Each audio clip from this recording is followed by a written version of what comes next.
What's up, everyone, and welcome to my podcast. I'll call you right back. I'm your host, Chad Medved. If you're new to listening to what I do, I run a podcast where I talk to interesting people about what they do and how they got to that point in life and all the bullshit that they had to deal with along the way. A couple things to go over before we get to this week's guest. It's October right now, so you would think the weather would be nice and chilly and hoodie weather, but there was an article that was posted by the news today that said in the next week and a half, the weather is going to be above 80, which makes me fucking sick. But besides for that, the best part about October is it gets you in the spirit of watching horror movies. So I've been diving in a little bit. I've watched Scream so far. I've watched Dawn of the Dead. I've watched Idle Hands. But one of the best movies that I have watched in forever, Prisoners, with Hugh Jackman and Jake Gyllenhaal.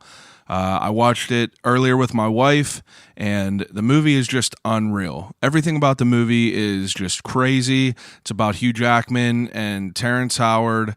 They have two daughters. They get abducted, and some wild-ass shit happens. So if you guys have not seen that, I suggest you watch it. And if you have seen it, watch it again because it's that good. Besides for that, there's another show on Netflix called Maniac with Jonah Hill and Emma Stone. This show is beyond bizarre. I got 7 episodes in. I think there might be 8 or 9 of them, 10 maybe. And I don't know. The acting's great, obviously. Jonah Hill is, incredible. Emma Stone is incredible, but the show is just insane. It's like real sci-fi. It reminds me of something from Black Mirror. But I guess check that out. I don't know how I feel about it. I know it's good, and I know it's getting some rave reviews, but I don't know. The shit is just weird. Anyway, another thing we got to go over this weekend, or this week, I guess. I have a few people that I have my heart set on to have as guests on I'll Call You Right Back podcasts, and it's hard to get a hold of them. And hopefully my listeners, if you are listening, if anyone is listening, you guys could help me out in doing this. I have my heart set on Tom Savini. Tom Savini is a horror god who just by chance lives in Pittsburgh. I'm sending out a beacon to anyone that might have a connection to Tom Savini. If you could put my name in his ear, I promise you, if I have the opportunity to have him on this podcast, it will turn out to be an incredible episode. Another person I have my heart set on is Scott Simmons of the Scare House. I understand that the Scare House is one of the top 5 highest rated haunts in the United States, and there's definitely some crazy shit going on over there for the month of October. But if anyone knows Scott Simmons, put my name in his ear. Thank you in advance, and I guarantee you will not be disappointed in the conversation that I would have with him. But the reason everyone's here, I have an incredible guest for you this weekend. I don't know why I keep saying weekend. I wish it was the weekend, but it's definitely not the weekend. It's a Thursday. And Thursdays aren't terrible, but they're not a Friday. But they're also not a Monday, so that's not terrible. You've heard her every morning on 105.9 The X. You've heard her ripping shit apart in her band Fist Fight in the Parking Lot. Abby Krinzer. I hope I'm pronouncing her name right. I just know her as Abby on The X. I'm sure that's how you know her as well. But Abby came over, and we had an awesome conversation about everything. We talked about her being a mom, technology, social media, how she fucking kicked down the door to the radio world and made a name for herself in this, I guess you would say it's a male-driven rock and roll world. You know, whenever I think of someone who does a morning show on a rock and roll station or whatever the hell you call it, genre, whatever genre it is. But I think of the guy from Airheads. If anyone's ever seen Airheads, the dude is just like, some raw kind of, manly dick who is, kind of arrogant, but Abby's the exact opposite. she came here and she's just this ball of energy and super charismatic, filled with just, good vibes. And we had an awesome conversation. I know that you're going to love it, and I'm going to stop talking your ear off. So without further ado, episode number 39 of I'll Call You Right Back podcast with Abby from the X.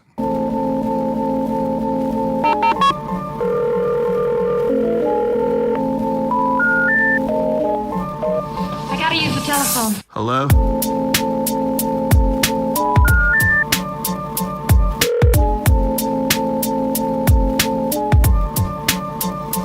Telephone. I'll call you right back. Call you right back. Telephone. I'll Call You Right Back podcast. So you said you wake up at 4 a.m. to do all this? Yes. What time do you usually go to bed? I'm supposed to go to bed at like 8:30 or 9, I think. 8:30. But I end up going to bed about 11. Yeah. And then just kind of doing it all over again because we also have a kid. I know. That's what I saw on your Instagram, that like you have a young child now. So how old? She's 2. 2. Yeah. And so she's kind of got sleep down. But the first, I would say the 5 months of her life, the first 5 were pretty rough for me. I bet. And I was like, we have to do sleep training because this getting up multiple times before 4 a.m. is making me a bad person. Oh, I bet. And I want to be a good person for her. So we did like the sleep training in earnest. Like we bought the books, laid it down, militant about bedtime. But the thing with kids is that, they're like adults in that there's just some nights you just can't turn off and you just can't fall asleep. And so you learn along the way to find compassion that you didn't know that you had. I bet. For those kind of things. And there's also the magic of sleep regressions, which is something I never heard of before. Yeah, what is that? Like, kids learn how to do a bedtime routine and then they're on the cusp of something new developmentally and it kind of throws it all out the window. Really? Like you'll notice kids are very intolerable when it comes to sleep right before they do something incredible. Like right before a brand new word comes out of their mouth or like right before a new like motor skill happens. So like what they tell you before you have kids is to recognize those regressions, as annoying as they are, as the potential that your child is learning. This is a good sign. But when you're in it, yeah, it's like, it sucks. You probably. don't feel that way. Especially if you're getting up at 4 a.m. Yeah. So you, if 2 years old, are they in the terrible 2s? Yeah, they are. And I want to be the kind of mom that says something like, no, it's just terrific 2s. It's great. But it's really hard. I've only met one kid that has like skipped past that. My cousin's like little girl. I don't know why she's my goddaughter. She is like the most well-behaved little kid I've ever met in my life. Good. Yeah, she might be a handful when she's a teenager. Yeah, she's gonna come. It comes at some point. Everybody has to have that point in their development where they start kicking back. That's what I'm at thinking. Whatever is in front of them. It has to be. Some people just It's do too it good to really be early, true. like 2. Okay, I'm gonna open this kombucha. Yes. Okay. Kombucha organic raw. So I do a segment in the beginning called "What's in the Cup."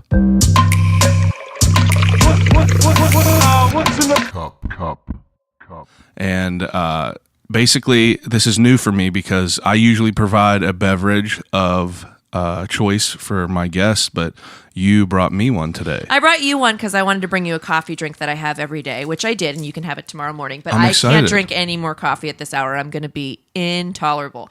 So I like kombucha quite a bit, and I've had a lot of different brands. There's this really cool market that I actually love that's near my parents' house on Middle Road, and they make great homemade kombucha, but this is just kind of supermarket version.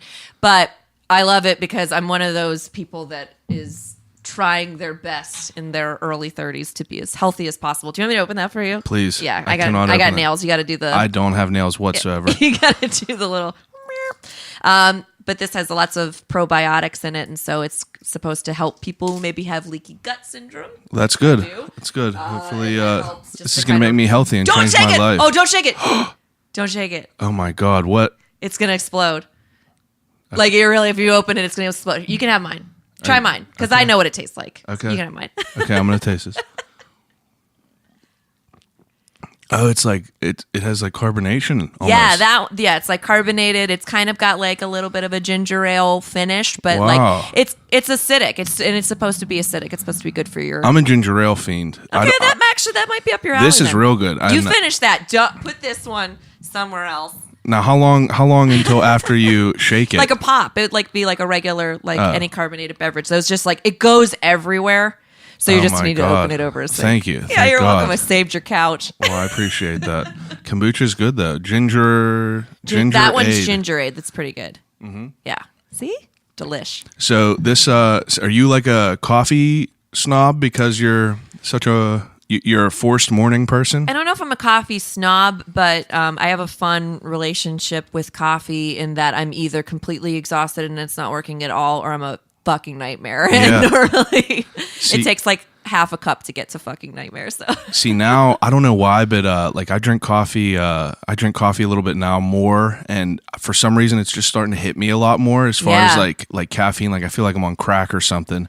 I'll just be at work, and I just been going to Dunkin' a lot, and even though they fuck up every single drink they I really get, do. They're not I'll say, good. They don't could their I have a stuff together. large iced coffee with one cream, and it'll just be like a cup of milk. And so now I just can't get any cream in it whatsoever. Yeah. But I'll drink it, and it feels like it's like rocket fuel. I feel like that, like whether it's coffee, and I don't really drink much anymore, but when I do, I just pay for it dearly. It's like, Yeah. I don't know what that is, but things just affect me. You talking about alcohol? Yeah. Yeah. Things just affect me so much Can more. I ask how old you are? I'm 34. 34. Yeah. Okay, so I'm 28. My friends, I don't drink at all. I never really was a drinker. My friends that are getting older now, I see that the hell that they pay after they drink. Oh, yeah, it's My buddy bad. Dylan used to be able to drink, wake up, and be fine, but now it's like the plague comes So what over I him. noticed happened that was very shocking to me. I think that whenever I was in my late teens, pretty much through like the end of my 20s, Yeah. because I've always been in bands, and so kind of that's part of the culture. It would be the same thing if you were like a comedian, or if, you're in the restaurant business or anything Yeah. like that. Like your life comes together at night and people drink, and that's what happens. And Yeah, so social. I thought I was pretty good at it in terms of like keeping my shit together. But what I've noticed now is like, we'll have a night out. Oh my God, this actually happened recently at Skullfest. We went to Skullfest, Yeah. and I had like I don't even remember what brand it was. I ordered an IPA, Yeah.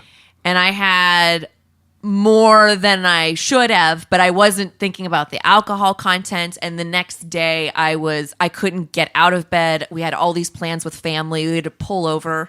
Like I just was not, I kept saying to my husband, I'm like, when did this happen to Yeah. me? It just like as a line you don't Yeah. even And know. that's not that's a real thing when people tell you like you don't metabolize alcohol the same. So it's like kind of turned drinking into not fun anymore, because all I'm thinking about is I don't want to be hungover. My buddy still drinks heavy, and I just don't get why he puts himself through that. My wife, she drinks, and like it helps out that I'm not a drinker, so I'm like the Yeah, you're the guy. DD. Right. But the other day we went to Streets on Carson. You familiar with that? Yes. So we go down there all the time.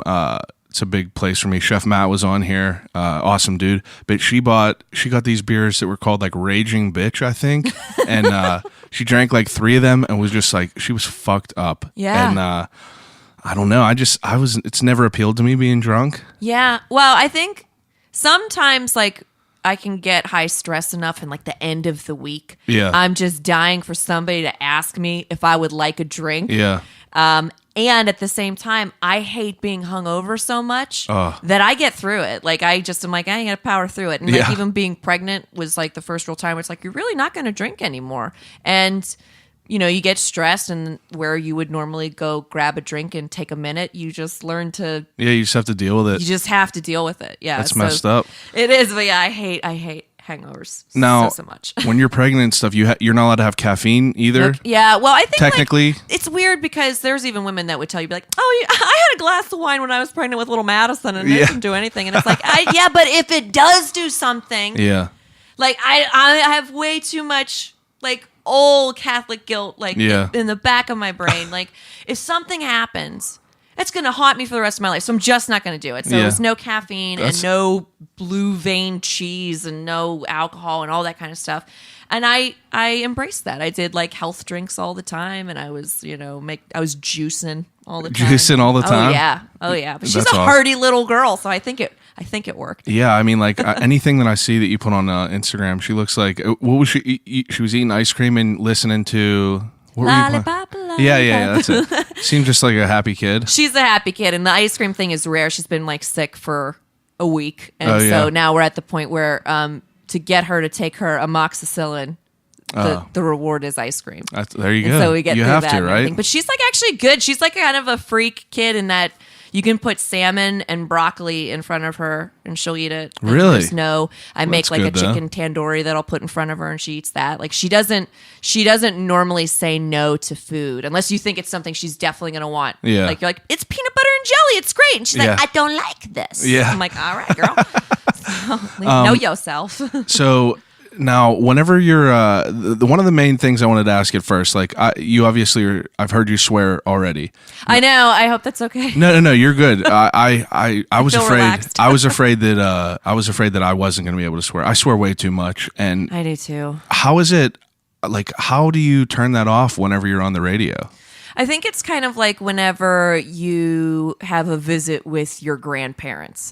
It's like you just know, don't tell grandma this, or like just don't swear. And you maybe just go a little more slowly with your words and you choose a little more purposefully. So I think you have something in your brain once you begin the day that you just kind of know Yeah. the penalty is big enough. And so that's kind of the way What I've always- happens if you do that?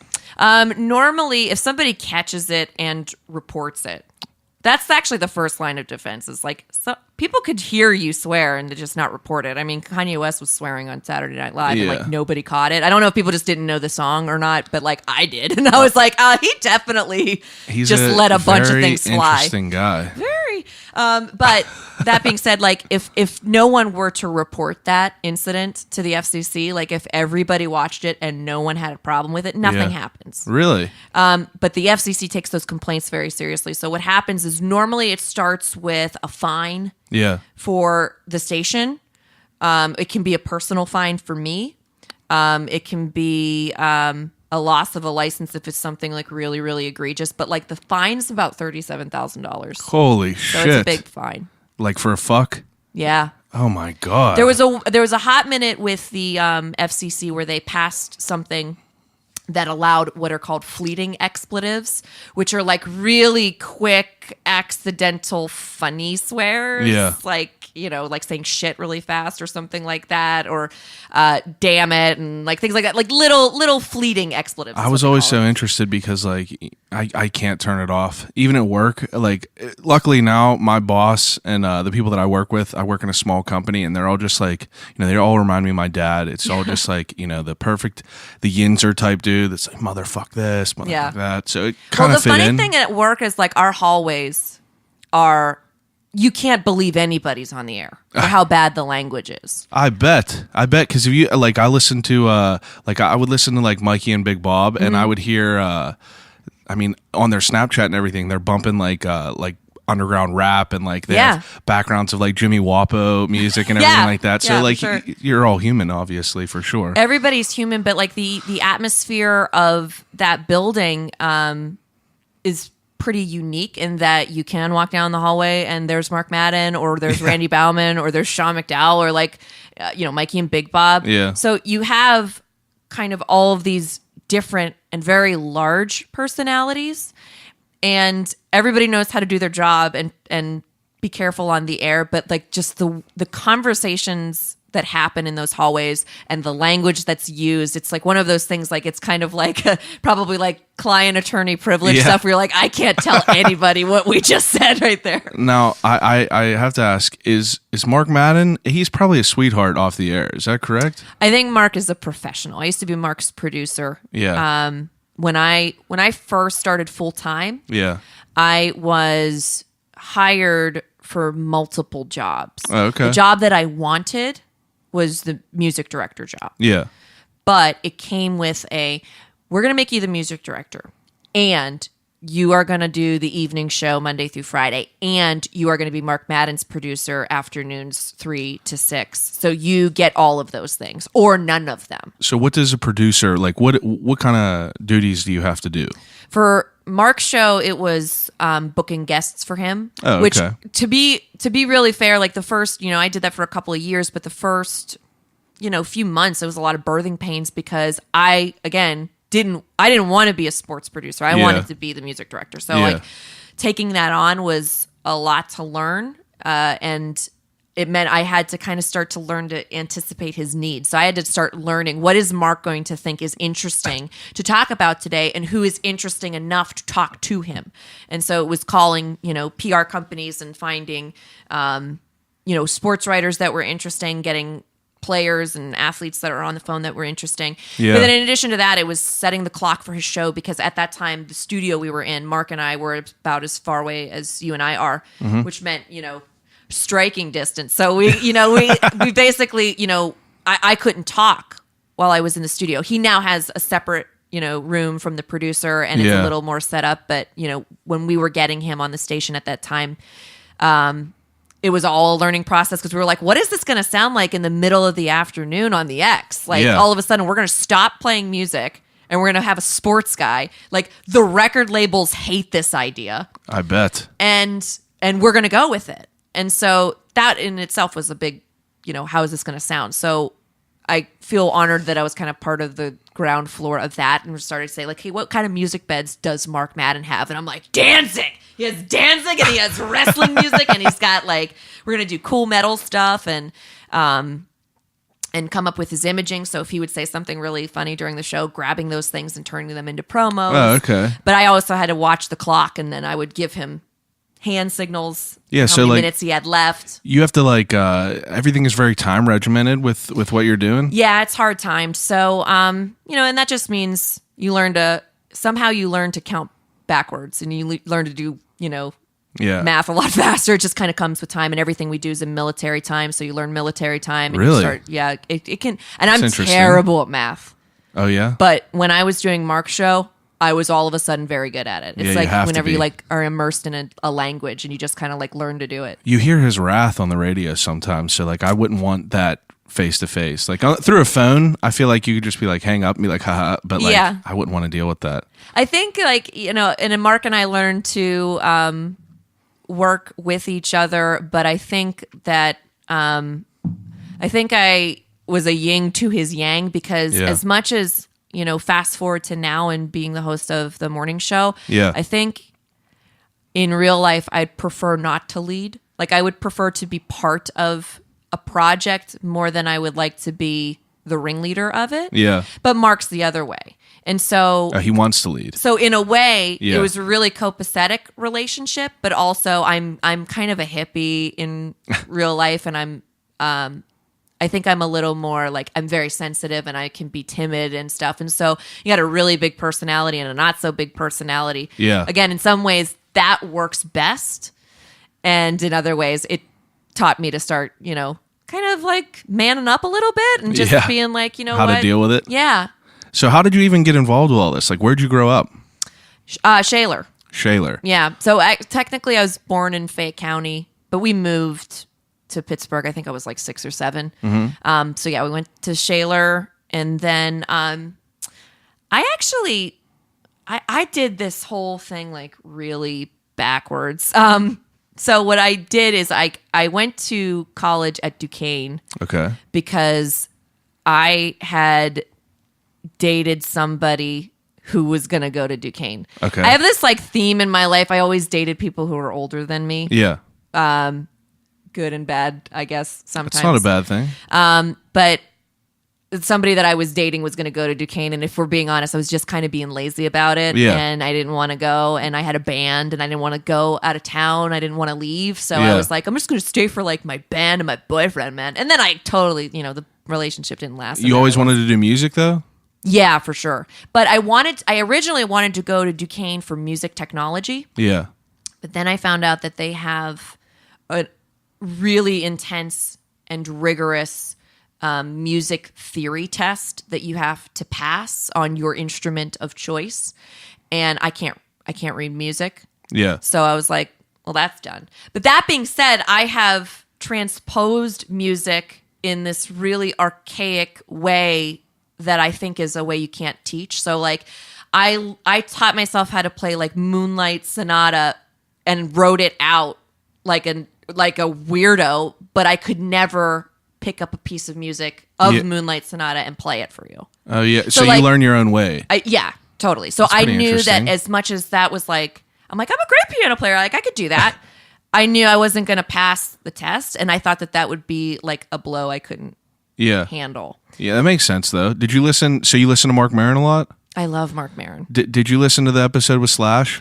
No. So Slash was on there, okay, and Slash, for anyone who's listening, you know, the Guns N' Roses like guitarist, long hair, like just a legend. So I feel like people have like a sour taste with him. He kind of puts off like a dickish vibe, but he was like such a sweetheart on this like interview, and I learned so much about it. And that's what he explained. He was like, ever since he was younger, he wanted to learn how to play the guitar, and he took some lessons and things like that. But he didn't want to learn like the dumb like the basics. He didn't want to learn the basics, so he would ask his teacher to do teach me how to do these riffs, like these Eric Clapton riffs and shit like that. And the teacher was like, if you learn this lesson, I'll teach you how to do the riff stuff. So Slash would play a song that he would want to learn, and he would watch his teacher like listen to it, digest it, and find the notes. And then he was just like, I quit lessons and I just started doing that myself. And he kind of taught himself in a certain way. So that's when I was playing piano, and I started pretty young. I was playing stuff that I had seen. So my parents took us to see Cats. Yeah. And I learned how to play like a song from Cats, and I didn't have music for it. Then it was just on my grandma's piano. Yeah. And my mom and dad were like, you need to take lessons. Like, that's awesome. But what they quickly learned, actually, I shouldn't say they quickly learned it. I got found out. I only seemed to learn to play songs that I had heard before. Yeah. So I could play like an Elton John song. I could play something from Phantom of the Opera. Like I could play these songs, but if I hadn't heard them before, I didn't know what I was doing. So after a while, I had a piano teacher.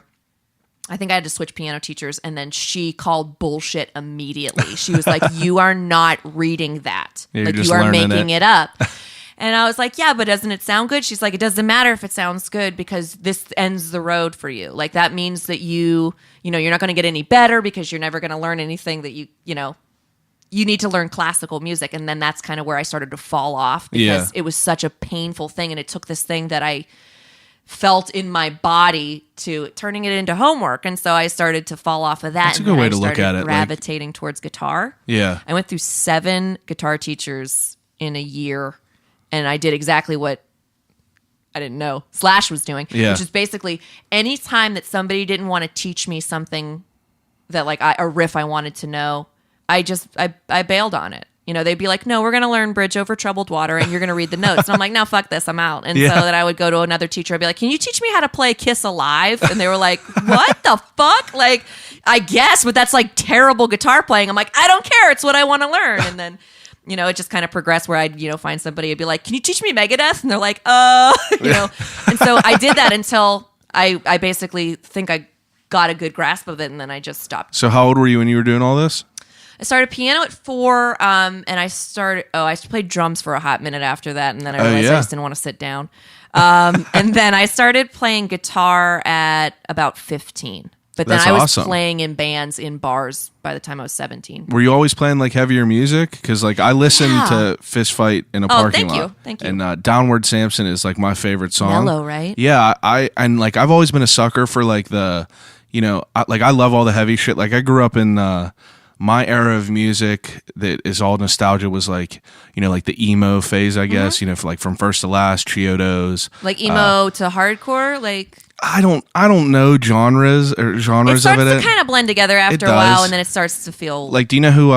Like I liked Bring Me the Horizon. Yeah, back whenever they were more like fuck you, you piece of shit, instead of like being played at the Penguin games. Yeah, I do like it now. There's a sheen that those bands get that doesn't serve them. It almost like kind of neuters Yeah, the yeah. music a little bit? It absolutely does because, they used to have back then, whenever you're 17, 18, 19, you're in that phase where it's like kind of like fuck everyone, teen angst, and you're just, girls were being mean to you and you were just like, you wanted to hear those lyrics that were like, fuck you, bitch. But now they're kind of, Oliver Sykes, you could kind of tell he's like going through like changes in life. Like the dude was addicted to ketamine and now he's just sober. So you could kind of tell that it's different. Like you said, neutered is a perfect way to kind of describe that. But I was never I grew up, my dad was like rock and roll, Jimi Hendrix, Led Zeppelin, all them. So I started off early with all that.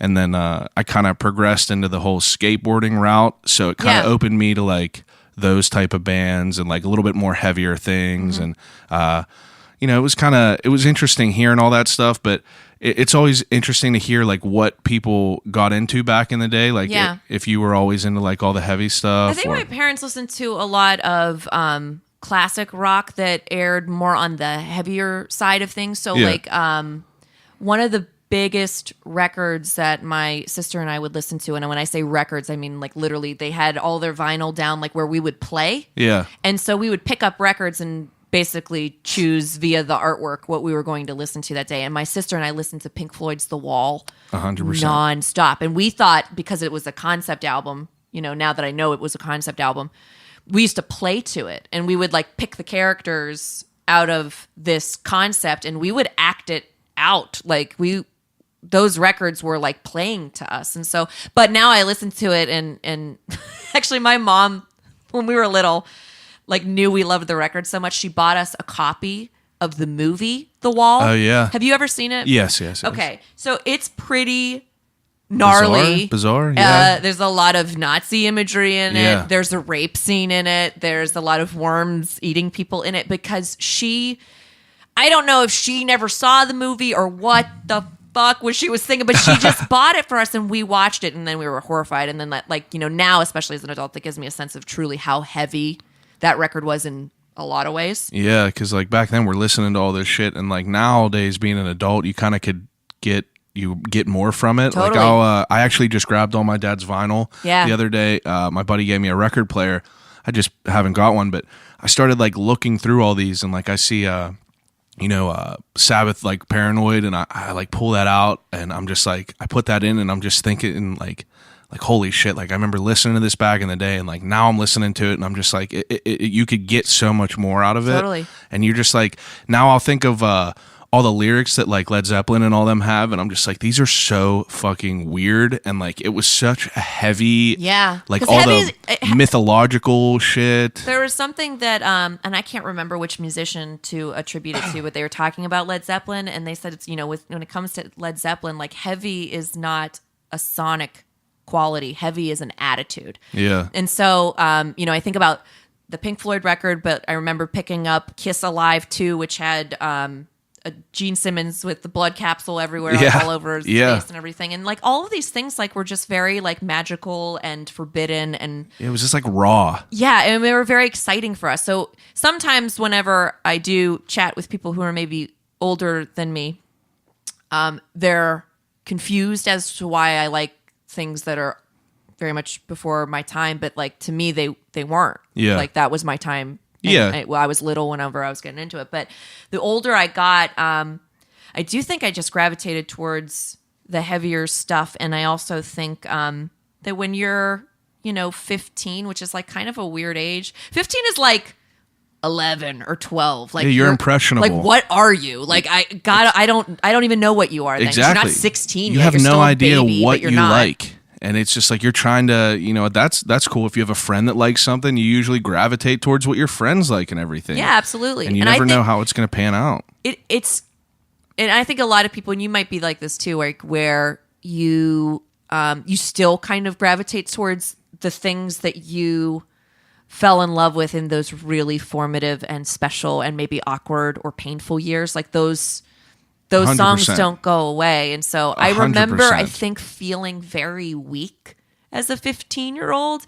I think I felt, I just felt lesser than. I was never bullied in earnest, but I was bullied in the kind of ways that, girls that really hurt each other, or like Yeah. boys that say that one thing to you that you never let go of, Yeah, or yeah. you know, whatever it is. And so I remember at that time feeling very uncomfortable in my own skin and not knowing what or who I was, and that kind of music made me feel very powerful. Yeah. Like Pantera made me feel like I wanted to yeah. bust through a wall. And Yeah, like, for sure. I heard a Megadeth record and I learned it to spite a boy in like my class who made fun of me because I didn't know what kind of guitar I bought. Yeah. Like I didn't know anything about it. I just bought a guitar that I could afford, and then Yeah, he and asked me what kind of guitar it was, and I didn't know. And was he so fucked up ripping back on me, then. and then like a year later, I learned Rust in Peace back and forwards and forwards, and I was like, "Fuck you!" You know? So all of those heavier bands just made me feel really strong. They made me feel That definitely tough. makes sense because, like, you know, I was never really.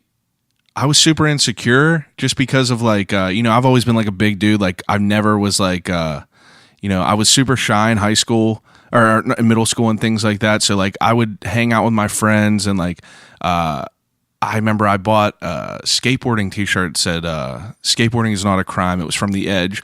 And some kid was like, was talking shit on me. He's like, you're a fucking poser. You can't even like ollie or anything like that. And it's just like, dude, I love all this stuff. But these, I don't know, it was just weird because it makes sense to me. I would listen to all this music, and like I would submerge myself in the culture of what I loved. Even though like I wasn't like, you know, out skateboarding every single day. I was like taking everything into it. You know, I loved it all. I was wearing all the shit. I just like really learned about everything. And I would always become obsessed with things, but I was super insecure about shit. And I just like, I would focus all my energy on what I would like. So I would always seem wishy-washy. Like I would be into skateboarding. I would be into guitar. I would be into, you know, whatever this is. And it's not that like I would never stick to something because I was just like not dedicated. It's just like, you never know what you're going to like. So I tried. Medicine, man. It's what you need when you need it. Yeah, I would just try a bunch of things, and if I liked it, I liked it, and you know, if I liked it enough, I would stick with it. Podcasting is like kind of, you know, that's like one thing that's always like stuck with me. I've been listening to podcasts for like 10 years, and it's always been like, you know, it's always I like learning about people. Like you could hear people's, you know, late night interviews, and almost like what it is on your radio. It's like you only have a certain amount of time to talk to them. Yeah. They're usually pushing something or promoting something. I like the conversations where, you know, like you're talking about what it was like growing up, because that's how you really learn about people, and I you agree. really learn how everything kind of panned out for you. For sure. And I still, you know, to your point, I think it shapes who you are as a person because it's a part of your story. So even if Yeah. your story changes and it goes off into a completely different direction and you didn't end up where you thought you were going to end up, or maybe you do, it's still a part of your texture, your story. Yeah. So when something It comes makes on you harder. randomly, it does. It like now I'm the most like careless person about people. Like I don't care what people think of me or think of this podcast. Even if people like it, they like it. Yeah. But it all definitely plays That into comes it. with age, and I think a little bit too, and getting knocked the fuck out a bunch of times. Yeah. Like a lot of times. Yeah, I Yeah. think because I remember being on the air the first couple of years, and they were hard in that, you know, social media was kind of just like taking off. Not that like that makes me sound very old actually, but like Twitter wasn't even around yet, but it wasn't like not everybody had it. Yeah. It was still kind of one of those you know, new platforms where everybody is wondering, is this something? Are we going to be using this now? Or are we doing this? It's weird to think like 7 years ago, only, you know, students with college IDs were like on Facebook. Exactly. So And it's one now of those it's things you didn't know whether Your you were grandparents are on there. like that's all that's left, I think. It's ridiculous. My grandma's on Facebook now. I'm like, no. Yeah, it's ridiculous. But you know, the first couple years were really hard because if somebody sent me a mean tweet or something like that, my day was done. You got hate though? Yeah, but it wasn't anything that I couldn't hear today and not even have time to fuck with it. You know what I mean? Like, I couldn't tell you like a good example. I know the first day that I was on the air, somebody called me the C word. Really? They called the station to tell me that they yeah. Why do you think that was? Because you're a woman, like. I don't think you know what? I don't know. I mean, obviously it's a pretty choice word to Yeah, go exactly. towards a woman. So like there's supposed to be something about that knocks you down a couple of pegs, which Yeah. basically means like you were too loud for me. You were too opinionated for me. So I got to take you down to here. That's Yeah. where I want you. That's But crazy. when that happened, I was like, oh my God, I don't know. That's not what I expected on my first date. And it made me kind of timid and it made me afraid to try anything new. And Yeah, for sure. I could definitely see that. it did. But then now, if it never happened since then, but like, God, if somebody were to do that, I'd be like, what else you got? Yeah. Like, I don't give a shit. Yeah, no one cares I made anymore. another person and milk comes out of my body on command. What the fuck do I care what you think? Like, That's exactly it. Like, I just don't care what people have to say anymore. Yeah. It's just like we're all just like out there living. The people are probably miserable. And well, what's weird now is like if somebody says something shitty, which again, it's pretty rare, which I'm just lucky. like, who hurt you? Who hurt you? Who hurt you? Yeah, yeah. But if somebody were to say something, it's not even shitty. It's always like a misunderstanding. Like they either think you have more power than you do, or they think that you've misrepresented something in some way. Now, like I'll be at the end of my day and my husband will say, how was your day? I'm like, oh, it was pretty good. Oh yeah, I got this really mean tweet. Well, whatever. I don't even remember what it said. And because I don't have time for it anymore. Yeah. Where it's like, dude, I got like 30 things on the kettle right now. Like I can't mess with your feelings. Like I can't walk you off your ledge right now. I mean, it's an uphill battle. There's no solving it. There's not. People solve like to the need, equation. but you kind of nailed it when you just said who hurt you, because it's like, and everybody knows that.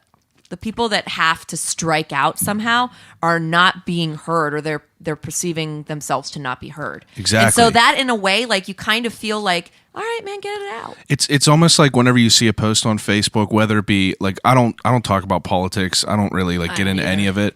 But people, I mean, at home I do, but not on yeah, there. It's not worth exactly. it. It's not worth it because it's like talking about religion. But if you read any of these posts on Facebook, and it's like the people that'll just write a comment in the whole pool of 5,000 comments, like who the fuck are you writing anything to? Yeah, it's screaming into a Like, void. What It's like, what are where's you getting? that going? You're just looking for like you want that drama and you want that attention because you have a boring fucking life. Yeah. You just go home and you sit there. It's really fun to think about like what that person is doing in that exact moment. You know, That's what I what I Just, do. Like, you just like think about like picture them sitting in their stuffy cubicle and 100%. just like eating their stupid like Weight Watchers meal and like licking the rim of it because they Yep. just want all the calories, All and of then it. just being like, oh fuck, I hate this diet, and then like just needing to scream and hit somebody. It's That's just, like, literally exactly it. Yeah, I that's sit it. at work and I'll sit at work and sometimes I feel like it's almost like a thermometer. You know, my stress level would just go all the way up, and then I'll just read Facebook and I'll read. The only reason I have Facebook is to make me feel better about myself Mm-hmm. because like I know that I'm not that insane. Like I'm a good not way of that looking at insane it. to like really spend 2 hours writing a long ass post that's literally going to do nothing. Yeah. You're not going to get any value from that. The only thing that will come from that is people arguing with you. And some people just want that argument. Sometimes people like the fight more than the victory. Yeah, like what are you even fighting for? There ain't shit. Even Like, you know what? Call a senator then. You fucking tough guy. It's nuts. I was I can't remember exactly what I was reading about, but it was someone I think it was about whenever they were going to bring back one sort of soda or pop.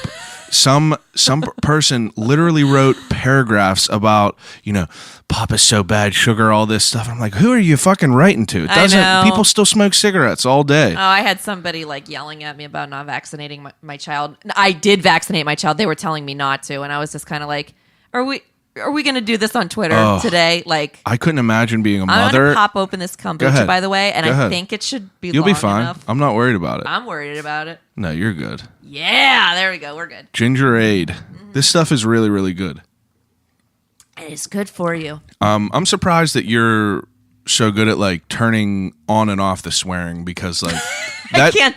Now we're in it, and I've actually sworn a couple of times where I'm like, you didn't need to swear there. I remember my dad all right. telling me at some point in high school, it's like seasoning. it's just a little salt. Yeah. But I remember my dad telling me in high school, he used the phrase, watch your interventions. And I said, I'm like, what does that even mean? And he said something along the lines of, it takes a very intelligent person to express themselves without swearing.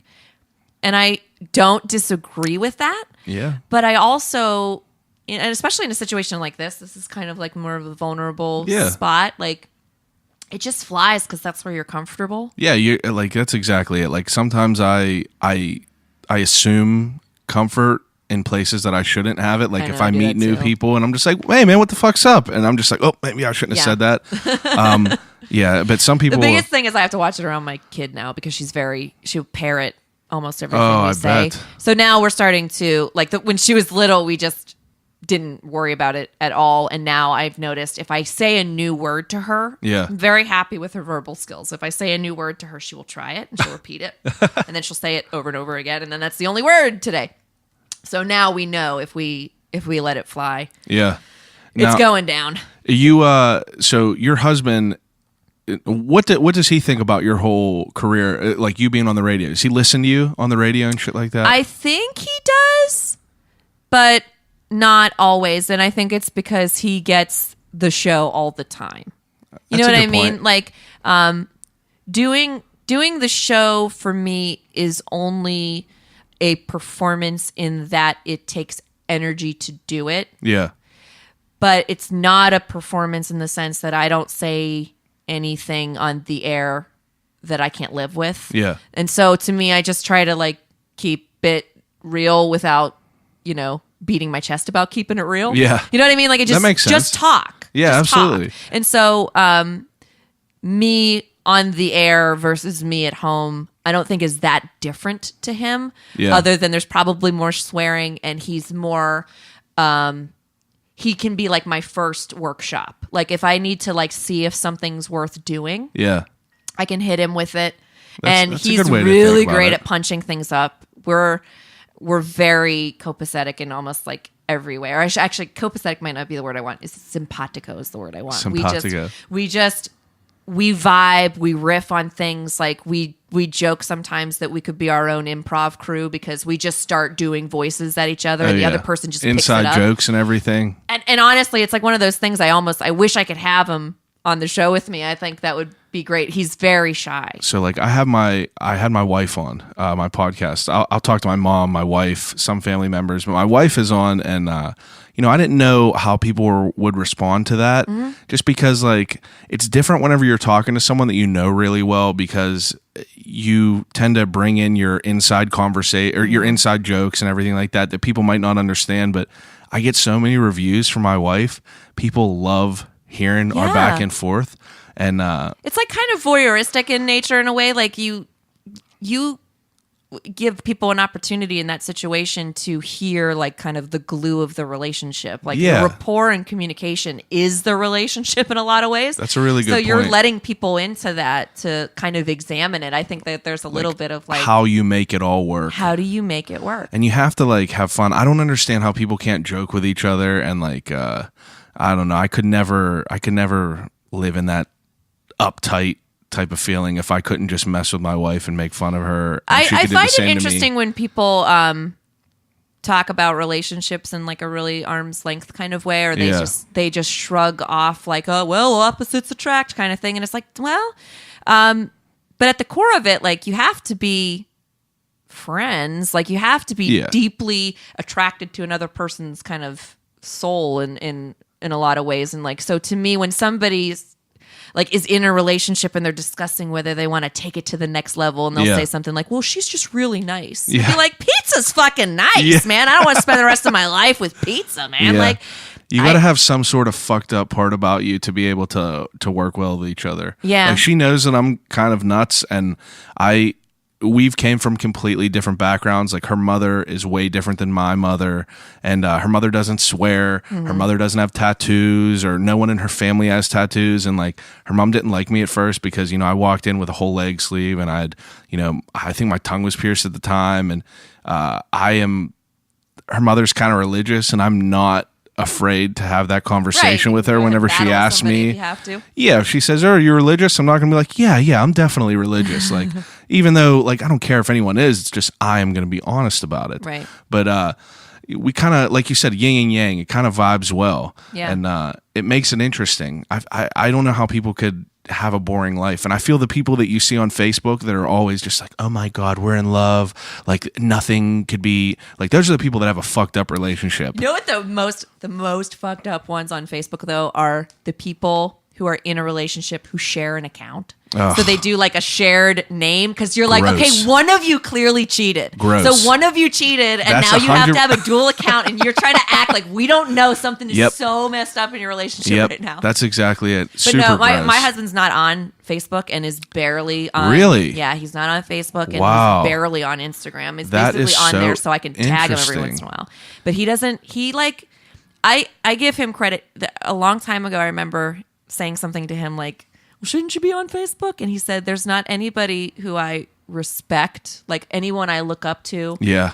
that has a Facebook page. He's like, your father does not have a Facebook page. Wow. And he like started listing people in his family that he looks up to and everything. And he's like, That's I a don't- powerful statement. Yeah. And I liked that a lot. And he's much better at like not being as accessible in a social way. He's really good at putting it in its box, in its place, which is great balance for me because Yeah.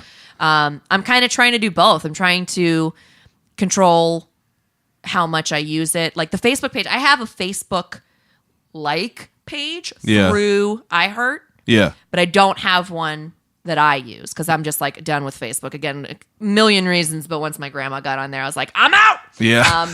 So I use Instagram, but even there, like I never post a picture of my daughter yeah. on my like profile. Yeah, I'll do yeah. something that'll expire in 24 hours because Yeah, I like don't a think story anybody or should have a something. picture of my child. That makes sense. You know That what I mean? definitely Like, makes so- sense. I feel like that if I was a parent, I would feel the same way. Yeah, we don't do anything like Joe's my husband, but Joe kind of relaxed his arm a little bit on me putting her in stories. Yeah. Because like that's really the only opportunity I can really like share. Because like when you're a parent, you're kind of like always bursting at the seams and you always want somebody to be like, oh my God, are you seeing this? Yeah. I know. But at the same time, we've had really deep, and I agree with him 100%, conversations about what does this mean for her later. So what is her digital footprint when she is 16 years old? Can you Google her and find a picture of her potty training someday? ain't that that's crazy? We can't, that's the new world. Like Yeah, it's she's so gonna have to weird. get a job someday, and I don't want anybody to be able to Google her and find anything. She actually might be a freak, and that she'll be like the only person who doesn't have one, and maybe that'll be a demerit. But like he said, if anybody needs a picture of our daughter, Yeah. and it's not somebody I would text a picture of our daughter to, Yeah. they shouldn't have it. And I was like, yeah, okay. That's a wise man. So we only do like stories that expire, and even that sometimes I get off track where I'm like, I posted way too many, I shouldn't do that anymore. But I never put anything that like lasts. That's very wise. I'm sorry, I'm burping because of this. No, the kombucha makes you burp. I actually didn't think about that until I took a sip, and then That's I was all like, right. oh no. I'm not worried at all. It's all good. That's a wise I thought hope process. that it's the right decision for her in the future, because the other thing that Joe jokes about is it's like, what if we totally read that wrong, and that when she gets older, people are going to think she's a freak because she doesn't have a page? Like, well, wait, how many likes do you have? That's Like, we can't hire you until you have. I always 2,000 talk about the likes. people that are on here, and anytime someone like recommends someone or anything, as terrible as it is, I go, "What's your Instagram name?" Because that's just the world we're living in nowadays. It totally is. I look at people's Instagram, and that's kind of like how I prepare for things. Like if I have a guest on here that I don't really know that well, I'll look through like all your old shit just to like kind of get some ideas. Like for instance, that funeral director, I knew nothing about her, so I would look through her pages and creep all the way down, and I would see like a picture of her bookshelf, and it had like Steve Martin's biography, and I was like, holy shit, like this girl is into the real comedy Yeah. of it. And like that opened up a whole new door to talk about whenever we like have these conversations, because it's just like a long drawn out conversation. Yeah, you get a little more depth there for sure. That's such a wild thought as far as like what it's going to be like years from now whenever like your kid is 16 or anyone's kid is 16, because some people are just trigger happy with their phone, and like I'll unfollow people all day because people that are just hashtag their kids, I all can't take that. day on there, and I'm just like, I'm done looking at. And the worst part of it is like it'll be a folder with 15 of the same pictures, but just like an inch movement on their I head. know. You're like, dude, give me the highlight just reel. one. Come I only on. need one. But if you give me more than two, you're done. I'm It's done funny with that it. like when other people will post photos of their children, I'm never turned off by that. Like I never go like, oh great, here's little Caden again or whatever. Were you always all right with it, or was it just like whenever you became a mother, you kind of understand? Because I had a friend try to explain I asked him, I was like, why the fuck are you posting all these pictures of the same picture pretty much? They're just like, dude, you don't understand. It's like a human being that we're keeping alive for time. And like we are doing this, like it's a big deal for us. There's something. It's the same thing. Like when people see fireworks, even though you can't get a good picture of it, people take pictures of fireworks and they try to take pictures of the moon and stuff. It's like there's something that's like fascinating about watching a child learn something new or do something that genuinely makes you laugh, and it just kind of tickles you all over. And you have an impulse to share it because, again, it's like any natural phenomenon. You just are inclined to share it. And so I can understand how it could get really, really out of whack. Yeah. But I think what hit me is just, we had that discussion before she was born. So I was still pregnant when we were talking about not putting her on social media. And even when we announced that she had been born, we didn't even say what her name was. Like we just said, we met our beautiful daughter today. Thank you, everybody, for thinking of us. And, we're really looking forward to this journey. It was like a really innocuous, like we just didn't let people in on it because it was, having the best meal of your life and not taking a picture. It was keeping it to yourself. And I think like the older that she gets, I think the more inclined I feel to protect her. And because I don't know where we are in terms of what technology means now. And I know that, I had a MySpace page at one point and I'm glad that's gone. We all did. Not good stuff, But if that were permanent and had not been deleted, unless Justin Timberlake has it somewhere, I don't know. But like it's like if it couldn't go away and be washed away. Yeah. I don't know if I would be really thrilled with 19-year-old me because I was in a different place. And so 100%. Teaching your kids that those things have permanence, in one respect, but that also teaching them that need for validation via online version of your life is not important. Yeah. It's hard to do that though. It's going to be interesting. It's going to be very hard to do that because like, that's how, like you said, that's validation now. People are always just how many likes you got, how many people are following you, how many people look at your shit, and it's just like no one even really cares. I know. No one even gives a shit about it. Yeah, you just think about like this is what someone's going to see while they are on the Do you toilet. think that if you didn't have I know, that's exactly it. This is what you're like, looking do at. I want someone to see this on the toilet? Because that's what's going to happen. That's a good point. Do you think that if you didn't have the career you did, you would have a presence on social media? No. Me either, because like, like I kind of have, I take that back. Like, I feel like I would always have Instagram. I like Instagram because it's just photos. 100%. Like I could do without Facebook, without Twitter. I don't really use Twitter at all anymore.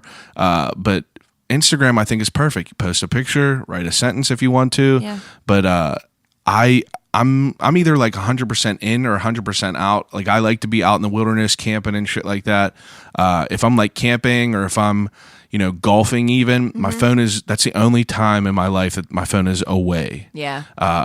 If I'm not doing those, I feel like I'm addicted to it. It's just like it's an extension of yourself. It reinforces it. It's almost like you do kind of have to like go cold turkey on it for a minute. I have a girlfriend once a year. We take a trip to a cabin that has no cell reception, so you have to drive like 10 minutes out to get a cell reception. And like you're seeing beautiful stuff because you're out in the woods and you can go kayaking and you can, do and whatever. People get a crazy anxiety if they can't take pictures of it. Yeah, but it's a really good detox because then at night, if you wake up, you're like, I guess I'll read a book. Yeah. And it's kind of rad because then when you come back, you feel like you've got this secret. You have to tell everybody about, and then where do you tell them? Twitter. Yeah, that's exactly it. That's crazy to think about. Yeah, it's nuts. But I think I've become more shy and private even in the last year. Mm-hmm. So like the pages that I have that are already established are still in existence. Yeah. But they're not being deposited. Like I'm not even my Instagram, like I kind of grapple before I post something that's going to live on the profile. Yeah. You know what I mean? Like I take a minute forever. with it because I'm like, do I really want people? Okay, so what? We're on a date. Yeah. Should people see that? Yeah. And I'm starting to get a lot more like, I don't know if that's an age thing or if that's just like a parent thing or getting, crotchety or something like that. Who knows what it is? It's just a bizarre world. Everything is bizarre now. So how long have you been working at the X? I think I'm coming up. Wait, hold on. It might be 11 years. 11 years. Yeah, I think so. So I actually, when we were talking about this earlier, I don't even think we, I don't even think we finished talking about it. But when I went to Duquesne, and I realized I wasn't going to get into that music technology program if I wanted to, Yeah. I ended up going for psychology. Really? And then when I was doing the psychology degree, I got into the college radio scene. And then I started thinking, well, I'm going to do this instead. And I had this meeting with my advisor in probably like my junior year. And I was doing psych and communications. And then I said to her, I think I really want to go into radio. Like it would satisfy my love for music. Yeah. I think I'm, at heart, the part of me that likes being in a band and likes being on stage, like that gets kind of fed that way. Like that personality's in there. I think I could do it. And she was kind of like a generally malaised, mousy kind of person anyway. But she said, the problem with radio is that there's just no money in it. And in the people that can even make money in it, I mean, those people are the people who have jobs for 20 years. Like there's no jobs. So it's just an industry I just don't encourage you to do. Yeah. And so I took that like to heart because she was the only person I knew who was in radio with that voice, by the way. And I was like, oh, all right. Well, I guess I'll do psychology because I already mostly have that done. So then it turned into a communications minor. And I graduated and I went to psychology nursing degree? school. Yeah. Oh, that's And wild. I went to nursing school because I thought I could couple that and then do like outpatient therapy. Wow. And I then became a drug counselor Really? at a methadone clinic. And so I worked. That was probably really interesting. That's a good word. It was the same hours, oddly enough. It was 4 a.m. to 1 p.m. every day. Because people like to dose pretty early when they Yeah. need their methadone. So it starts pretty early. First thing in the morning. But I was, out of school and pretty young and kind of thrown to the wolves. So I had like a caseload of 40 clients and I did, behavioral therapy and was working with people who had really, really hard lives and were in bad situations, which, when I think about how the opioid epidemic has kind of exploded since Yeah. then, like it's gotten much more intense and has touched many more people. Yeah, it's insane now. So it's not just, oh, that person's a junkie. It's like that person is the mom that lives down the street. It's a different world now, but it really is crazy. Yeah. Kids in like high school that you would like, and whenever I was in high school, no one was doing heroin or anything like that. There was an occasional person doing like pills and painkillers Mm-hmm. and shit, but nothing serious. Like you didn't even really hear about like coke or anything. People were definitely smoking weed and drinking, but like I just remember people smoking weed. Like I don't even remember people getting into pills, but like yeah, but now it's like young ass kids that like now my friends' younger brothers and sisters that are Yeah. in like 9th, 10th grade are telling me that like their friends and they're like how like mainstream it is now, and Yeah. it's really insane. it's intense. I think that'll be boy, will that be a re-education when it comes to navigating a child through that and hoping that it Yeah, kind of doesn't touch their that's lives scary. because it doesn't let go. It really is scary. It Yeah. would have to be scary to be a parent because Absolutely. like I mean you are with who you surround yourself with. I was someone who could be around it all and still not be like I just never really like had the feeling to like kind of do that to fit in. Mm-hmm. But some people just like aren't that way and they do things to fit in, and like one time could just lead you to do something. Sure. Well, I think that, and that was part of what I learned in that field is, you kind of have to go down to the studs to find out what the longing for comfort was in the first place. Yeah. That led somebody to seek comfort by any means necessary. Yeah. And sometimes that comfort comes with numbing yourself and not having to face what you're facing. And so, learning that aspect of life, of asking more questions, because there's always more to it. Yeah. You can't just dismiss somebody and be like, oh, a junkie, Yeah. See, a perfect example about how you said like 19-year-old, you don't want people to know about that stuff. Mm-hmm. Like whenever I was 20 years old, 21, 22 even, I was the dude that was just like, you know what?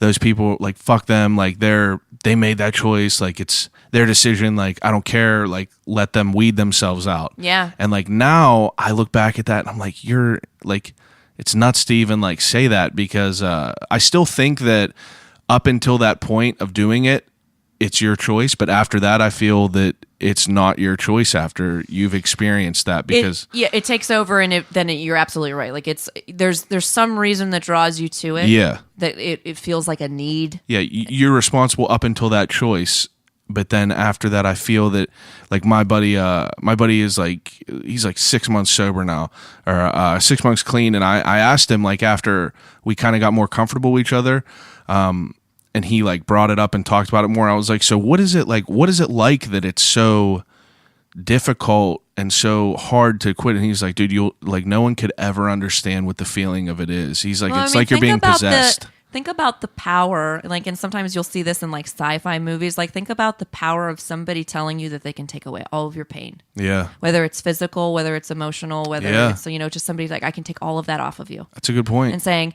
yeah, okay, I need that. Yeah. And so it's just, I think, and I probably would have been in the same boat, like where you're saying, like you can see kind of like the caricature version of somebody's addiction and just be like, oh, why can't you just stop? Yeah, yeah. Or like, yeah. you have kids, what's wrong with you? Whatever. There's so many layers to these stories that I know that, whenever I was working in it, I heard, people talk about things that you wonder how they were even still sitting there. Yeah. Like you were like, man, I would have given up. You would never say that, at a client session, but for you sure. hear it and you take it with you and you go, oh my God, like, no, what happened to you is not okay. Yeah. And I understand where that pain comes from. And like, now we got to work on that part. Now we got to work on how do you mend that without putting a gigantic Band-Aid that, is made of poison over it. It's really challenging work. And that being said, I think it was a lot for me. And so it was an easy recognition a couple years in that I couldn't do it forever. Yeah. And so I can't really remember like what kind of turned the light bulb on, but I know that there was the day that I was just like, I made a mistake. It's just heavy. I feel like you're carrying like a lot of weight, like emotional weight doing that. And then you don't see the sun again because the hours are rough and you live in Pittsburgh. And so you're getting home enough for like a nap. And then you wake up and it's 5 p.m. and it's dark. And then you get up when it's dark. I think there's a lot of layers to that, being difficult work to do, both like logistically and then emotionally. Yeah. So once I made that decision that like that was maybe, I was going to say it was a dumb thing to do, but it really wasn't. But maybe that it wasn't the rest of my life. Yeah. I contacted somebody at Duquesne and told them I needed to find a way to be able to intern at iHeart. Oh yeah. At the time, I think it was still Clear Channel, but like I said, I'm like, I want to like work for DVE or I want to work for the X or like I want to be in that building. I want to work there.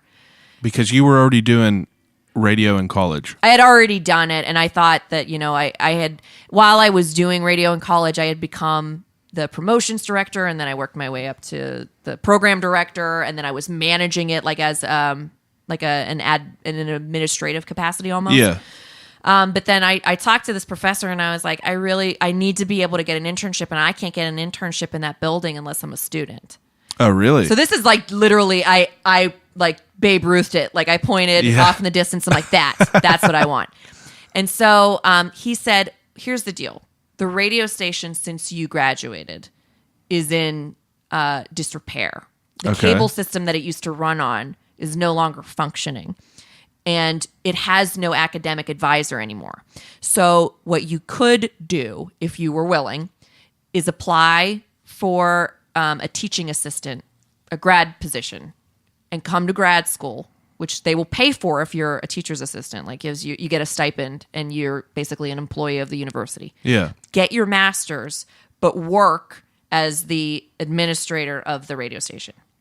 If you would take that on, you can get your internship and you can fix this radio station, which what I ended up doing in that position was I found a way to kind of piggyback off of the TV station at Duquesne, which had way more money and way more eyeballs on it than the radio station did. Because like nobody gave a fuck about the radio station.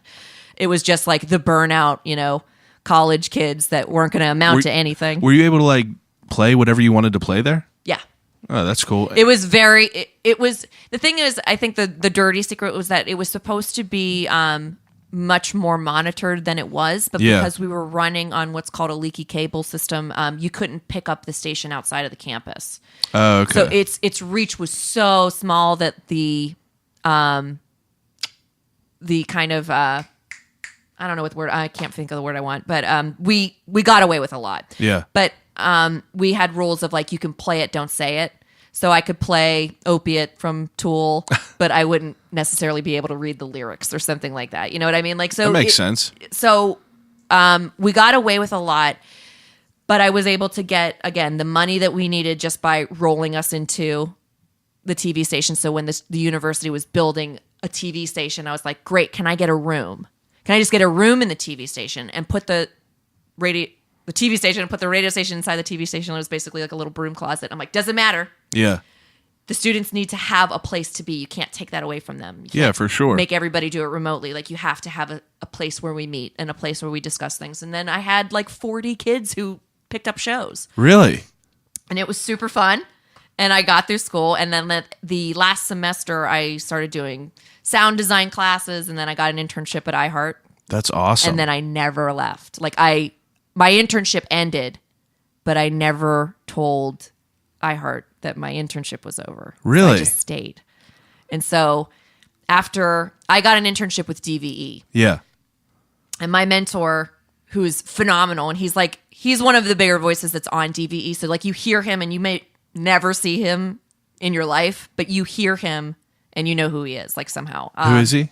His name is Brian Price, who's phenomenal. He does like a lot of what are called billboards. So when you listen to like the Steeler games, he's like, Steelers broadcast is brought to you by, like, you just hear his voice and you're like, oh, it's Brian. But he was a really like killer mentor and was patient with me, and we got along so well. And still today, like, I get along with him so swimmingly. I can just like post up and I can like cry in his office if I want to. And Yeah. he's just like really That's good awesome. person to know. But so I started interning for him, and then let's say a normal internship lasts like a semester. Yeah. We're in semester 2, like the end of semester 2. And he said, hey, so I don't want to make this is the longest internship I've ever had. How many credits does Duquesne want you to get, like, to complete it? And I said, what, do you have other people who are like trying to get in? And he was like, well, yeah, I have other students who are trying to get internships, and I can only take on, so many people at a time. I don't really want to overlap with you. And he goes, so how many more credits do you need? And I decided that was probably the time to tell him. And I said, okay, so here's the problem. My internship ended last April. And he just stared at me and he went, Abby, you can't be here. He goes, like, legally you can't be here. And he goes, like, you're putting me in a liability situation. Like, you have to be, the school has to know you're here. Yeah. And I want to help you out, but I don't know what to tell you. And I was like, can you give me a couple of weeks? And I'm like, because there is somebody, I heard there's a rumor that somebody's on the X that's going to quit. Yeah. And I can do it. Like, I can do it. I promise I can do it. And he's like, dude, you need to get an air check. Like, you have to, like, you can't just go into the program director's office and say, I want to be on the air. Like, they're going to say, yeah, a bunch of people do. Fuck off. Like, and so I said, I'm like, well, what do I have to do? He's like, you got to have an air check. You have to have proof you can do it. What is air check? So an air check is what, if I were on the air and my mic is on, there's a computer that's capturing what I'm saying, and it saves it as an MP3. Okay. So it's accountability. So I can always pull an air check from the show. Okay. Like, if you heard something and said, oh, I heard you mention Black Forge Coffee House. Can you get me that air check? I Yeah, can shout out Black boink. Forge. They were both on here. Oh, yeah. They're awesome. Yeah, And they Nick just and opened Ashley up are a unreal. spot in McKees Rocks, right? McKees Rocks, You can drive second past it. location. So happy for them. Because I think the message of that place is just like, Unreal. it's right on. And my husband and I selfishly are so happy that there's the place that like loves black metal, that we can be like, okay, we've maybe aged out of the 2 a.m. demo, but I can go get a cup of coffee and listen to Cannibal 100%. Corpse. Like, I'm like, this is the best thing that's happened to me. Even if it's someone who's not into like the metal music, it's still just like, it offers such like a welcoming vibe. It's a creative space and it's just multi-purpose. And Yeah. I just think like the vision to carry that forward is just like Absolutely. phenomenal. That's why I had Nick and Ashley on. I was just like so pumped that like people gave such an awesome response to like what they're doing, because like you would think like a black metal coffee shop like that could not go that well, but like they're fucking killing it. I love. Oh, it makes me happy. I know, you just gave me goosebumps. Yeah. Actually, I love that for them. So that's like a phenomenal thing. But like, so again, going to like, if I wanted to pull an example of that, I could do that easily because this computer's just constantly catching stuff. So you can't really get an air check unless you're on the air. But so I asked Brian, I'm like, well, how do I do that? And he's like, okay, here's what I'm gonna do. I'm gonna set up a Pro Tools session. We're gonna do the ends and the beginnings of songs, and you can just record your voice, and then we're going to kind of sandwich them together so it sounds like you were on the air. Yeah. And he goes, but the bigger thing is they need to hear your voice. Like, they need to hear your delivery. They need to hear your personality. And so I made a bunch of air checks in his studio. Like, after hours, he was like, you can go in my studio anytime. Just put everything back. That's awesome. And he let me do that. And so then I would go to the program director of the X. Because again, I saw somebody who was like part-time that was going to leave, and I'm like, oh, I'm doing it. And I remember giving him an air check disc, and then I wrote him a letter like that was kind of like half resume, half begging. Yeah. And he fucking ignored me. Really? Like, nothing at all.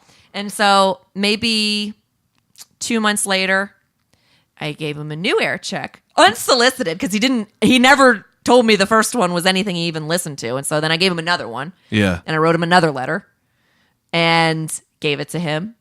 And I kept asking Brian, I'm like, do you know if he listened to that yet? And he's like, hey man, I don't know. Like, it's kind of not like, I can only push for you so much. Yeah. Which he was definitely right. I was asking a lot. And then I think it was like month number 3. You were still there, or you were out?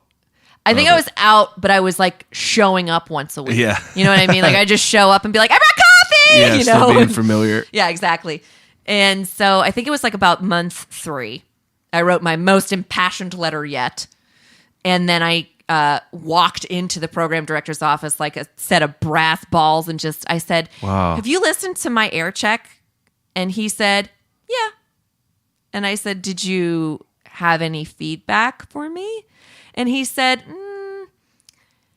yeah, I don't know. I don't really think you're being yourself very much. And I said, what does that mean? And I'm like helping myself to a seat in his office. And he was like, so here's the thing. When you are giving me your air check of what you sound like on the air, you sound like you're trying to be somebody else. You sound like you're trying to be a guy. You sound like you're trying to be a cool rock dude who's too fucking cool for the room and like knows better. He's like, you're imitating other people who have been on this station. He goes, but when I see you in person and you're in the hallways, you're like a cheerleader on cocaine and you don't act anything like that. Yeah. And he goes, so what I want is an air check of you and not whoever this person is. Wow. And I would like you to do a couple things where you smile a couple of times. And it wasn't like the patronizing, like a guy was like, you'd be prettier if you smiled. It was like, you're smiling right now. Yeah. Fucking smile when you talk to me. Were you being someone else? 100%. Oh, okay. I thought I was supposed to sound like a lot of the jocks, I think at the time that were on the X that had been there for a very long time were very like gravelly, or they were like, you know, piss and vinegar. Like they were just kind of like cool, too cool for school. Yeah. And that worked for them because that it was was who they were. Yeah. And I am bubbly. Like I'm a heavy metal chick in a lot of ways, but I'm also very bubbly and I'm very sensitive. And Yeah, you're very surprising, like Thank you. with how your personality on the radio, because like years I've listened to you and like you sound just like you're so upbeat and like you're so like you said bubbly, and you still have that like, you know, like that heavy side of it. So you offer it's like a good balance to it. Thank you. I appreciate that. Yeah, for sure. It's like it's refreshing to hear, because like you said, like you would think people that are doing the rock and roll type thing are, you know, kind of like the disc jockey from Airheads, the guy who's just like, yeah, it's like, all right, you scumbags, listen to what I got. Yeah, exactly. But you offer something different. It's like I don't know how to describe it. It's just something different. Well, I appreciate that. And I think that finding your own voice is more challenging than I think people know. Like, so Yeah, you, for sure. you might even, I don't know if it ever happens to you if you go back and like listen to maybe like some of your first stuff and you're Yeah, like, it's oh, I didn't disgusting. know what to do. I It's didn't know what to disgusting. do. It's like, I don't know what to do with my hands. Do you know who like Moths to Flames is? Why do I know that? Like Moths to Flames, they're a band from Ohio. They're touring around with Devil Wears Prada and shit. Okay, yeah. My buddy Zach, we used to travel everywhere to go see them, Warped Tour, everything. And now the kid is in the band, playing with them, traveling around the world. And he was my first interview. And he's a little bit younger than me. He's just a monster on the guitar. And like I went into it with a list of questions because I was like, man, Marc Maron, like he has all these good questions, but the difference between Marc Maron and what I was doing, I was trying to be someone else as far as like just kind of copying their template. But now, I mean, you're going to be episode 39. Look at that. Yeah, 39. And it's just like, I could hear such a difference because I'm doing what I want to do rather than just like asking a question, waiting for an answer. Because during that first interview, I'd be like, oh, Zach, so what was your first guitar? And he would explain. I'd be like, oh, yeah, that's what's up. And then I would just answer another question. I used to do that too, where I'd be like, cool. Yeah. Like that was my response to somebody's answer. But like, interviews suck. They do. They suck.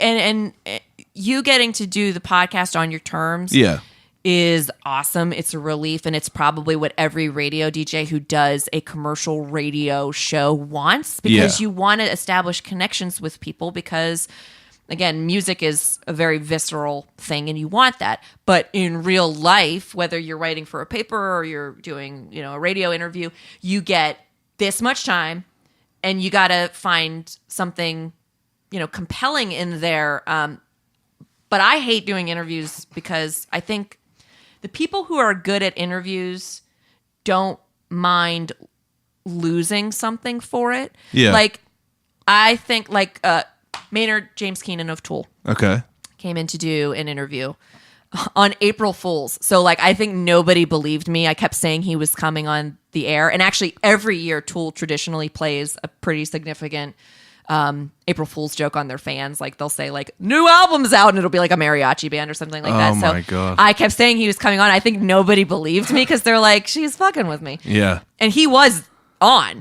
And the thing is that I could have been that DJ that got a great soundbite of him or pissed off Maynard or did something because I knew what the parameters was. And I could have asked him a Tool question. Yeah. But I knew better than that because I think for me, I'm a fan and I lean more towards I want to respect the artist for what they do.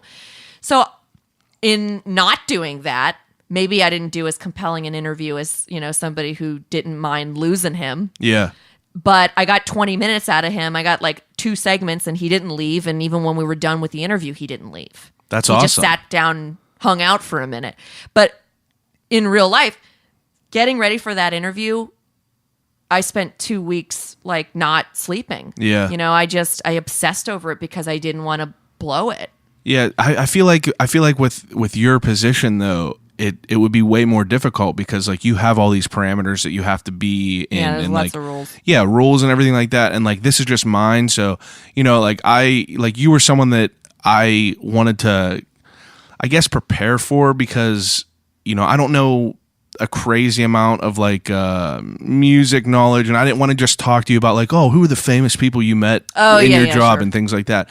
I'm more or less like interested in how like you saying that you went for psychology and worked at a methadone clinic and like that right there is like exactly what I want out of my interviews. I want to learn about people and learn why they are who they are and like how they got to where they got to be. Yeah. No, well, you get an opportunity to listen. Yeah, for exactly. Sure. Like, and you probably have heard people say before that, good interviewers are good listeners. Yeah, and I'm terrible because I cut people off so much. Don't. Well, I'm getting better. And that's why. But when you're on the air, like, especially if it's hard timed, let's say in real life, before Maynard comes on, I'm told I get 5 minutes with him. Yeah. So I'm sitting there doing math and half listening to him because I'm trying to make sure that I don't get cut off. Yeah. Or that the interview doesn't get cut off before I get to the meat of the sandwich or whatever. And so it's it can be maddening. So it's a skill and it's a learned skill to listen and let go and say, you're not going to get to all the questions. Yeah. Like commit the questions to as much memory as you can. And I think that kind of goes back to Marc Maron and how he prepares. Like he does like research, Yeah. but he doesn't necessarily come in with questions. Yeah, he doesn't rely on it because, like I was saying, that first interview I did, I had them questions, and I was so worried about him. Like I would ask him a question, he would answer it, and while he was answering it, I was half listening because I was preparing my mind for another question. Exactly. So I wanted to kind of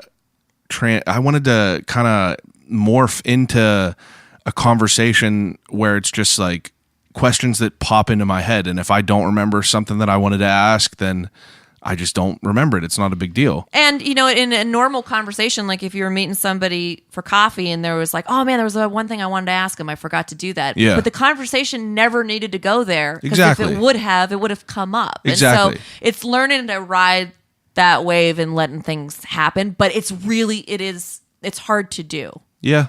It's definitely I guess I always like kind of describe it, if I talk to anyone that like does rap or music or anything like that, someone who doesn't have any experience in that takes it in, consumes it a different way. Totally. Like since you're in a band, you play music, you sing, whatever, you hear things differently than I would hear them. Because like I hear the whole thing almost like I eat the whole stew and I just tasted its stew. Yeah. You taste the different ingredients Right. of it. I like that. That's a good analogy. And that's the only way I could kind of describe it, because like I'll talk to my friends who do, rap music or anything. I'm like, oh, listen to this. And they're like, I don't like this guy's beat or tempo or whatever. And it's just like, I'm not smart enough to, it's not that I'm not smart enough. I just don't know that part of it. But that's fucked up. That's like explaining a joke. Exactly. That's exactly what I mean. And that's crazy to me. But Yeah. it's interesting. Like it's definitely something that you could tell people get better at. Mm-hmm. Like, I don't know, the interview thing, like I hear critiquing from my friends and the people who listen to this, and I get feedback, and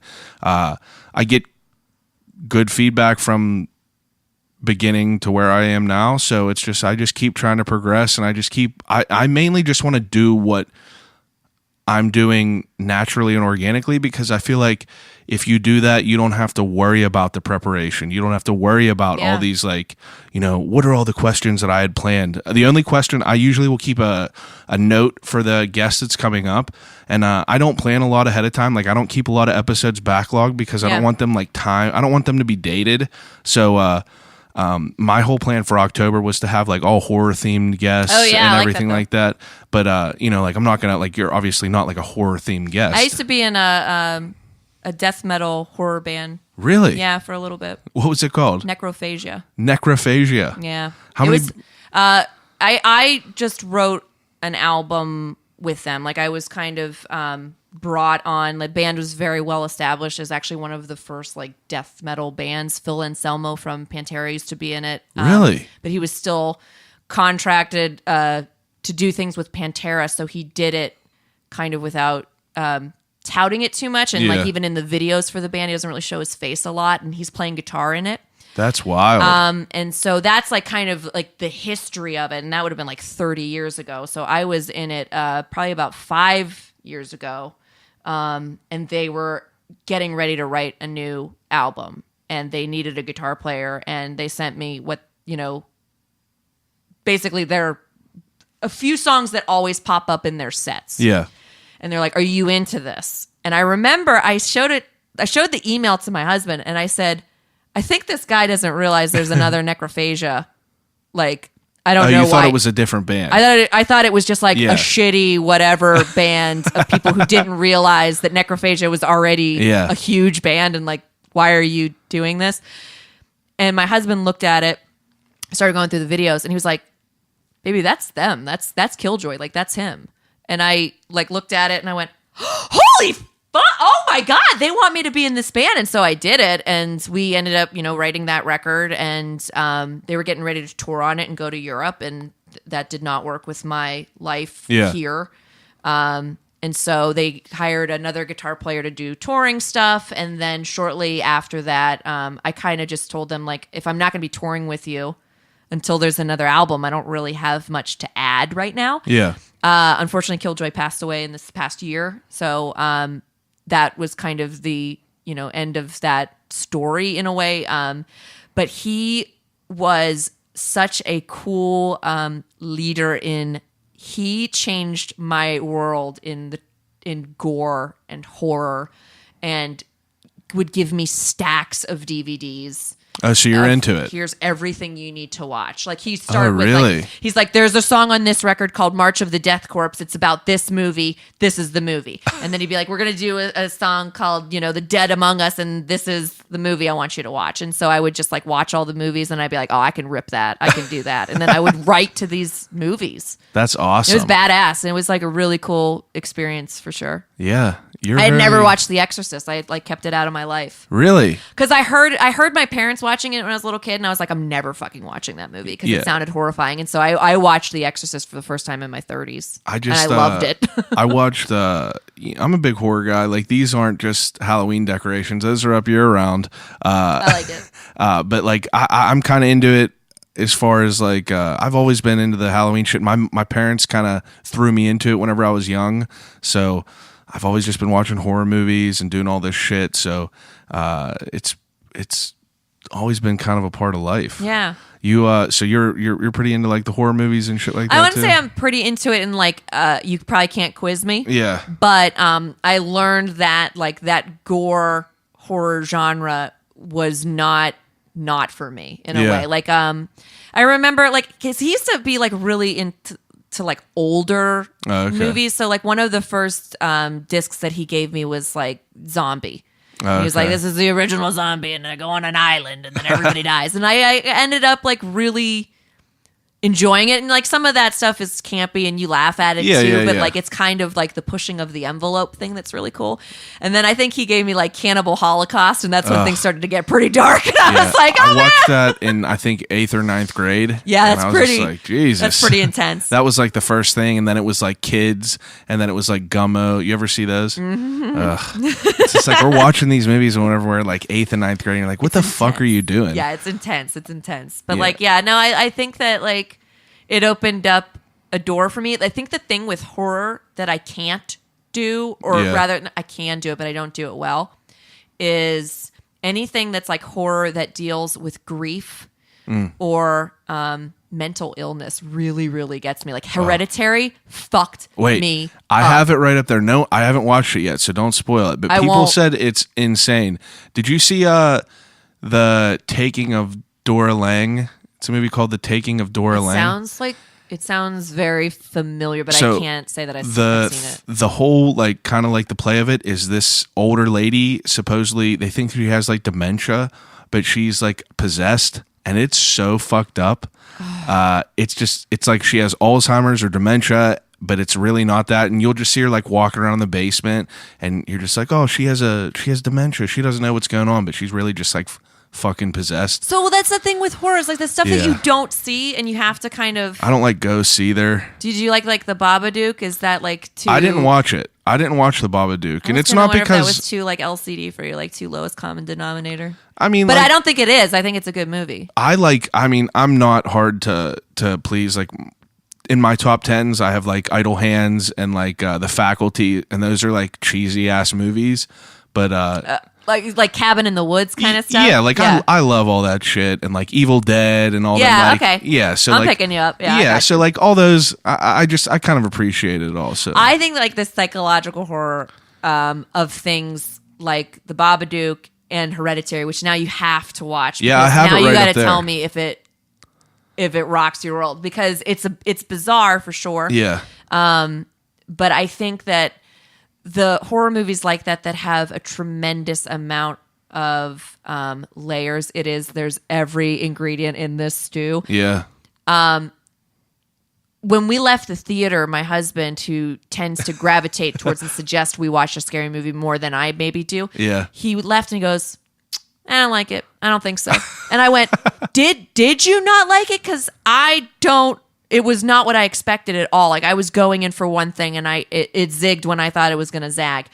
And then the days after it, That's could whenever not you're thinking and stop stewing. bringing it up, and we were listening to podcasts about it, and then talking about it again. And now when we talk about it, he's like, it's a phenomenal movie. Yeah, I mean, like there's a lot of shit out now that's like it's almost like it relies on like the artistic and like your mind to like kind of fill in the blanks. Like The Witch is like that. Did you I see was The Witch? just gonna bring that up. The Yeah. Witch is like, some people I know that hated that, but some people I loved it. I thought it was awesome, even though it was kind of like, real random. There was another movie with, I think it was called Into the Woods. Have you seen that? No. It's like a lot of movies that are like open ended nowadays. People just don't really fuck with.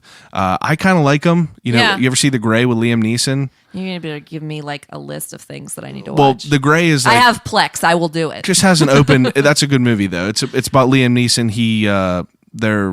He's hired to go to Alaska and kill wolves while the people are working on like the oil field, and then crazy shit happens.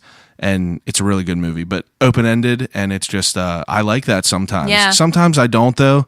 I had a conversation today in my group chat with one of my friends about The Village with Yeah. M. Night Shyamalan, Sure. and like I hated that in the beginning. I hated it so much, but I watched it. I hated it like 10 years ago, 12 years ago, and I watched it probably a year ago, and I was like, man, this movie is phenomenal now. Yeah. It's because you process things differently as you get Sure. older. Yeah. It's definitely it's interesting. All right, let me get to my last to the last segment. Sure. I could sit here and talk to you. I know. about all I was this going to shit say, I forever. have no idea how long we've been here, but this has been a lot of fun. We've been running for an hour and a half. No kidding. Okay. Time flies when you're having fun. I guess so. So this last segment I do. Are you a fan of The Office? Yeah, enough. Okay, so there's a section in The Office, or there's an episode where they get locked outside and they do a section called Desert Island Questions. So my Desert Island Questions, I give each guest 3 categories, and I give each guest 3 choices for each categories to take with them on a desert island. So the first category to take with you get 3 choices, is things to watch. Movies, TV, documentaries, whatever you like, you get to Okay. pick 3 of them. And I'll let you take series, I'll let you take whole anthologies, whatever you want. Okay. First would be Sharper Objects. Oh, which yeah? is on HBO. People have been telling me to watch it. I haven't yet. Phenomenal in that it is extremely suspenseful. I think there's a lot about it that's very uncomfortable. Yeah. I think it's a really interesting portrait into how people and women specifically treat each other. And so I think there's a lot of layers to that, and that's not really giving anything away. But the acting in it is also superb. So I love Amy Adams. I actually watched it again. Like we finished watching it. My jaw was on the floor, and then in the 3 days like after, I watched it again, which my husband said was ridiculous, but I did. So that's one. I think everybody should also watch the Hannah Gadsby comedy special on Netflix called Nanette. Yeah. Everyone's been saying, I listen to a lot of podcasts. A lot of them are comedian-based podcasts, and they get brought up by everyone. So Yes. that's something I should watch, I feel. I think that's a definite.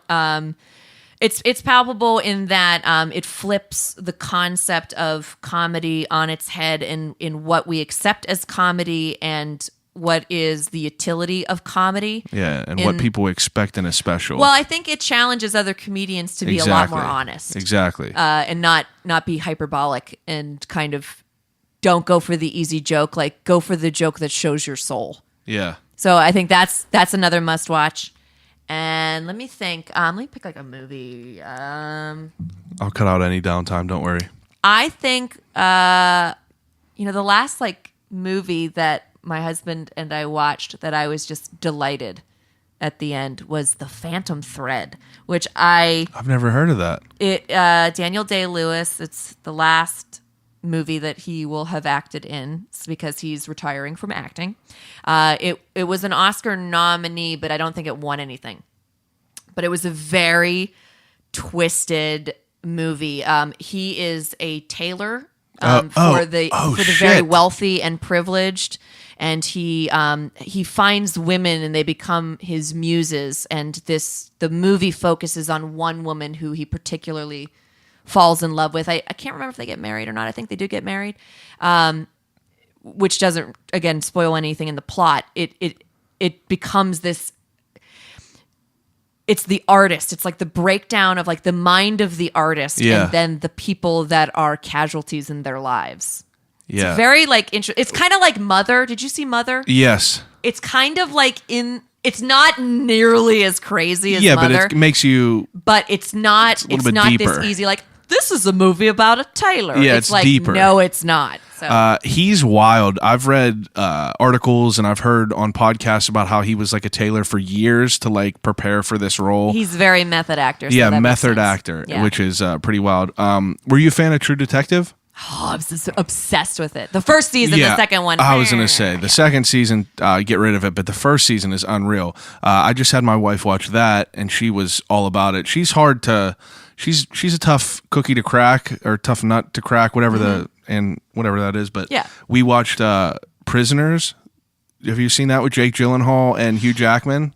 Oh God, yes. Oh my God, that upsets me. Yeah, the kids get abducted. Yeah, we that watched that upsets me. again for the first time since it came out, and like that movie is probably in my top 10. Like it's such a perfect movie. It's intense. I love Jake Gyllenhaal too. He's the man. Yeah, every girl. That's my wife sitting there like, I would leave you for him. I would leave you for him. And I was like, I would accept that. I guess we're going to see A Star Is Born on Thursday with That Bradley should be. Cooper. I actually think that'll be okay. I mean, I don't want to see it. No. Not Are you a Lady really. Gaga fan? I'm not a fan. Yeah. I think I appreciate her a lot, but I don't. It's not like one of those things like My wife- we're like, oh, we need to get a babysitter for that Yeah, one. like my wife is a huge Lady Gaga fan. I just love Bradley Cooper. Anything he does. Yeah, I can see that. He's a wild one.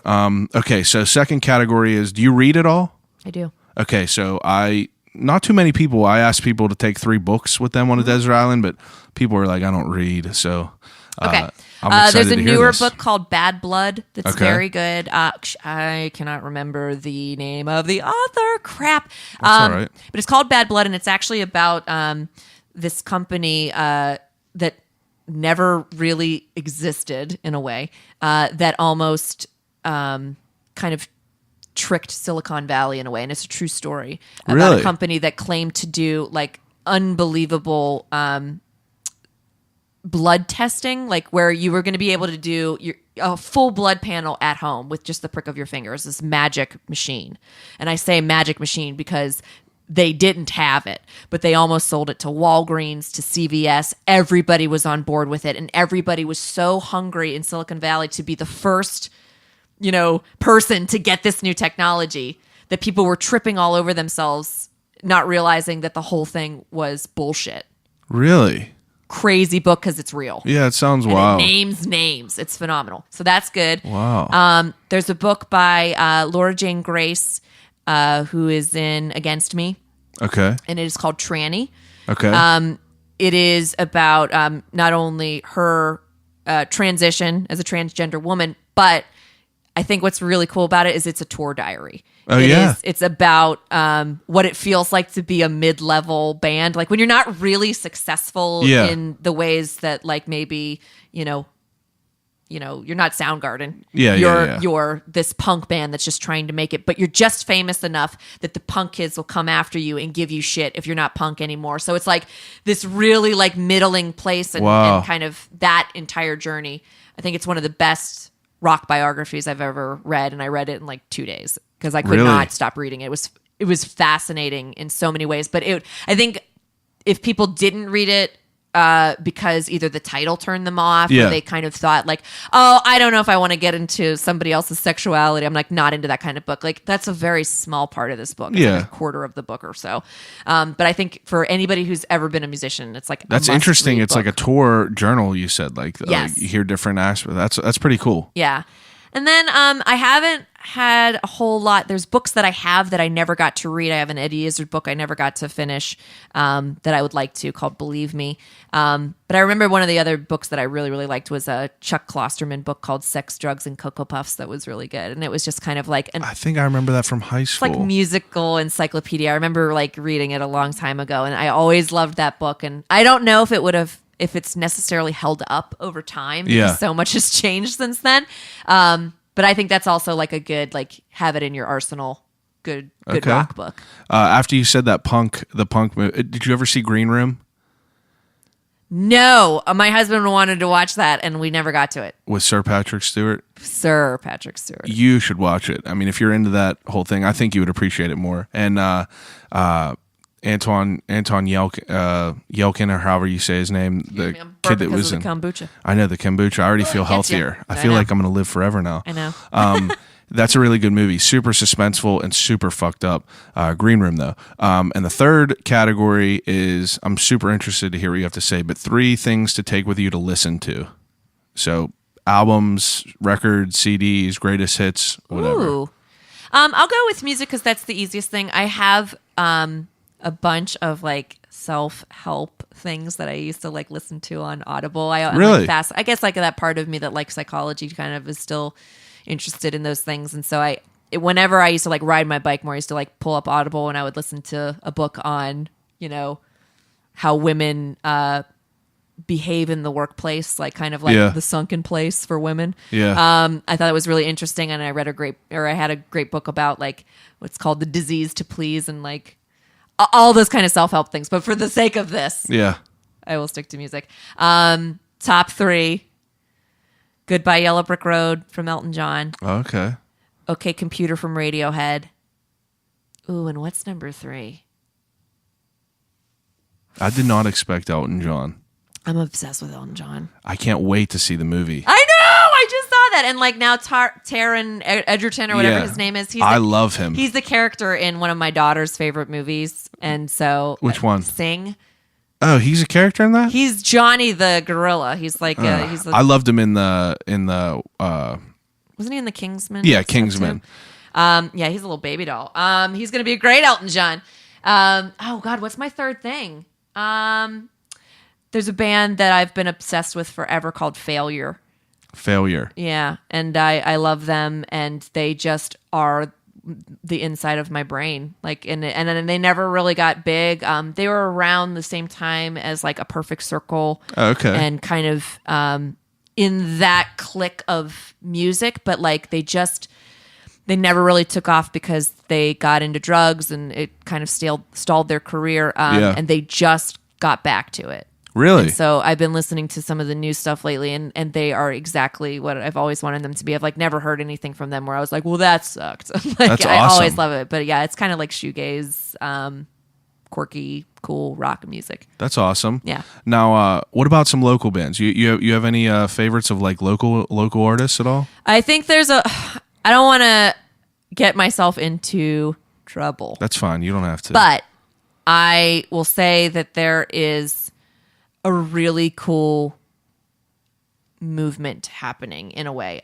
I think that the bands that are playing now sound more professional and ready to go. Like, I think what's cool is local bands are, instead of like showing you the growing pains, like they are coming out of the box like punching. Like they are just they're recorded really well. They're ready to play. In terms of like what we get sent to the station, I have never had such a plethora of bands to pick from. So when we play local music on something like Edge of the X, or we do these Studio X takeovers, we invite bands in, I'm never going, oh man, who do we get? Yeah. I'm booked through the spring. I believe my friends have been on there. Probably. There You Are. You ever hear of them? I think they were. Yeah, That was they were. like a couple This years was a while ago, ago. I think. Yeah, this was Did a while you ago. come to it? No, I didn't. I'm trying to think. No, we're probably in our third year of doing these Studio X takeovers. So like, that's awesome. That once though. a month thing, bands come in, and I've only repeated a couple, and it's more because like they've had records coming out and the timing made sense for it. But like I'm at no loss to find an awesome band to play. Yeah, there's all kinds of cool shit out now. Yeah, for and sure. And it's so cool that like the technology, like the advancing in technology, it makes it so easy for all these dudes to make, awesome shit. Yeah, for sure. It's super interesting. All right. The last second to last question real quick. The death row meal.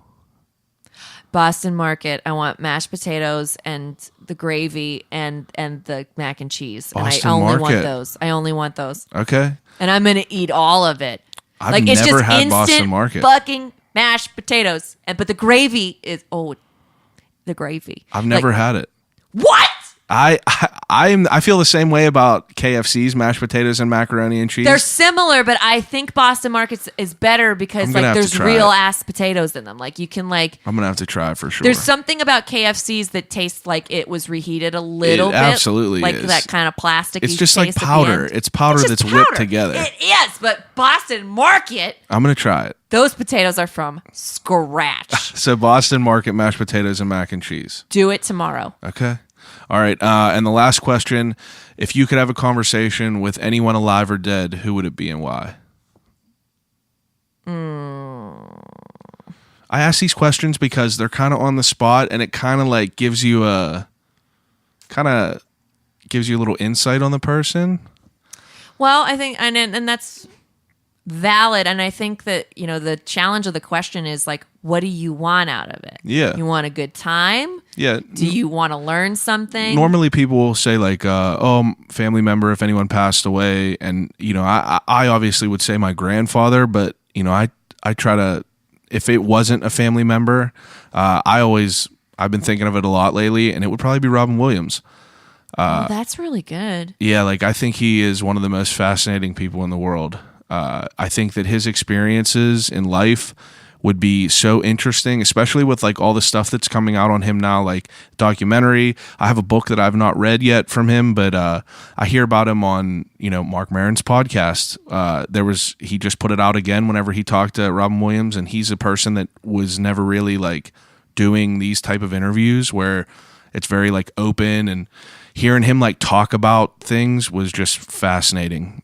I think that's an awesome one to pick because that would be a thrill because you know he's a deeper person than you know, a million impressions. Like the genie, and then the dude had such a crazy addiction to drugs, and like it's insane to think about. I think that's a great one. I think now that it's kind of fresh and maybe it's kind of the moment, so maybe this is kind of influencing it. But we did watch the Fred Rogers documentary, and I thought what was kind of phenomenal about it was that just nobody's that patient with a child. And what was fascinating about it was the deliberate way in which he chose his words when speaking to children. Yeah. That he seemed to be able to pause in a way his own childhood to recognize that the most simplistic thing that a child is learning in that moment is the coolest thing they've ever done. Yeah. So watching an old guy tie his shoes is kind of fascinating if you've never tied your shoes. Yeah. And so I thought that was cool in that finding like whatever zen and peace he was able to kind of consistently exist in, it would be fascinating to like taste an air of that and just be like, tell me how to be a better parent. Yeah. Well, you feel like if that dude was around you, you would good would just seep into you. Yeah. And I think that in a way it would. I mean, after watching it, I definitely need even to watch slowed it. down a lot. I need to watch it for sure. You should. I mean, I think a lot of people are like, "Oh, I was bawling my eyes out." I'm like, I don't know if I was bawling my eyes out. There was definitely one thing that they played that I was like, "Oh, here it comes." But even watching it, maybe a few days after, I noticed both my husband and I were being very appreciative of what our daughter was learning, and you know, in moments that you kind of lose your way and you can be impatient with kids because they can't just do something. Yeah, like, yeah, so yeah. everything that they need to do, you got to do it with them. Yeah. But then, like, just watching that movie put back in the magic of learning something new. So it is really cool to learn to tie your shoes. That's awesome. And it's really cool to talk about your feelings. I've always been fascinated. I read something online, and we'll end it on this. Is like Mr. Rogers would always say whenever he was feeding his fish, because he had a viewer that was blind that wrote to him and asked him about the fish. You gotta tell me. Oh my God. And like, I was just like, wow, that's fucking unreal. Yeah, that's the kind of thoughtfulness and like mindfulness and in all activities. Yeah, because like you're looking at the show and you're just like, oh, I'm gonna feed my fish right now, and you think the guy's kind of nuts, but like he's doing it for a reason, and that probably means so much to that girl. Yeah, for sure. I wish that I could. I hope to be better person. I know I'll never in be life. Fred Rogers, but Never. if I can get a little bit of it, then little that'll bit be would all be right. good. That's why I just started wearing the sweaters. I do appreciate you coming over and doing this. I really Thanks do. for having I had me. a great conversation with you. I learned a lot about you that I had no clue about, and I'm sure a lot of people that are listening to this didn't know either. I hope we didn't get too long-winded, but I no, mean, like, you know, no, this is perfect. again, you have a good thing going here, and Thank you. I appreciate that. Take time to promote anything you want to promote. I don't care. Okay. They know where to find me. I think 6 to 10 on the X, and be kind because I'm probably tired. Be kind because I'm probably tired. Anyone else that's listening, thanks again as always. Follow me on social media at I'll Call You Right Back on Instagram, at ICYRB Podcast on Twitter. I'll Call You Right Back on YouTube, Facebook, wherever the fuck you look. I'll Call You Right Back at Gmail. Send me an email who you want on here, what you like, what you dislike. Call me a piece of shit, whatever you want to do. I do appreciate it though. I'll call you right back.